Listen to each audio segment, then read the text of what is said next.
No buts harmed recording in this video. Hi friends, అందరికీ నమస్కారం. నేను మీ కేహెచ్ఆర్ని.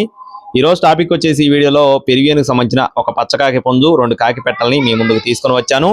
వీడియో స్కిప్ చేయకుండా చివరి వరకు చూడండి. పెట్ట మరియు పుంజు మూడు కూడా చాలా మంచి క్వాలిటీ కలిగిన కోళ్ళుగా బ్రదర్ మనతో వివరించారు. స్కిప్ చేయకుండా చూడండి. ఆన్లైన్లో కోళ్ళు తీసుకోవాలనుకుంటే నేనైతే దగ్గరికి వెళ్ళి తీసుకోమని చెప్తానండి. కుదరకపోతేనే రవాణా చేయించుకోండి, అది మీ ఇష్టం. ముందుగా పెట్టలకు సంబంధించిన వివరాలు చూస్తున్నాం. 2 కూడా కాకి పెట్టలండి. 2 కూడా కాకి పెట్టలు, పెరిగియన్ ఒరిజినల్ సంబంధించిన బ్లాక్ నైట్ కాకి పెట్టలు చాలా బాగుంటాయని చెప్తున్నారండి.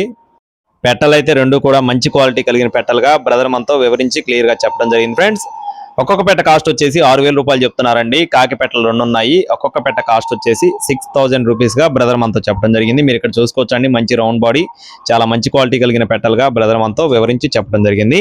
నెక్స్ట్ వచ్చేసి పుంజు యొక్క వివరాలు చూసుకుందాం. దీనికి సంబంధించిన వివరాలు చెప్పే లోపు బ్రదర్ అడ్రస్ చూసుకున్నట్లయితే కాకినాడ జిల్లా పిఠాపురం. ఫ్రెండ్స్, కాకినాడ జిల్లా పిఠాపురం నుండి బ్రదర్ వరప్రసాద్ గారికి సంబంధించిన కోళ్ళు అనమాట. బ్రదర్ అయితే ఇదే తొలిసారి పెట్టారు, మీరు కూడా చూసుకొని తీసుకోవచ్చండి. పుంజు యొక్క రంగు వచ్చేసి పచ్చకాకి. ఫ్రెండ్స్, పుంజు యొక్క రంగు వచ్చేసి పచ్చకాకి, ఎత్తు 23 అంగుళాలు ఉంటుందని చెప్తున్నారండి. ఒరిజినల్ పెరువియన్ పుంజు పెట్టలు. వయసు వచ్చేసి 14 నెలలుగా చెప్తున్నారు. ఫ్రెండ్స్, సంవత్సరం 2 నెలల వయసు ఉన్న పుంజుగా చెప్పడం జరిగిందండి. పెట్టలు మరియు పుంజు అన్ని కూడా మంచి క్వాలిటీ కలిగిన కోళ్ళుగా చెప్పారండి. పుంజు యొక్క కాస్ట్ వచ్చేసి 15,000 రూపాయలు. ఫ్రెండ్స్, పుంజు కాస్ట్ 15,000, పెట్ట కాస్ట్ ఒక్కొక్కటి 6,000 రూపాయలండి. రవాణా అందుబాటులో ఉంటుంది. టైం పాస్ ఎవరు చేయొద్దు. Thank you friends. జై శ్రీరామ్.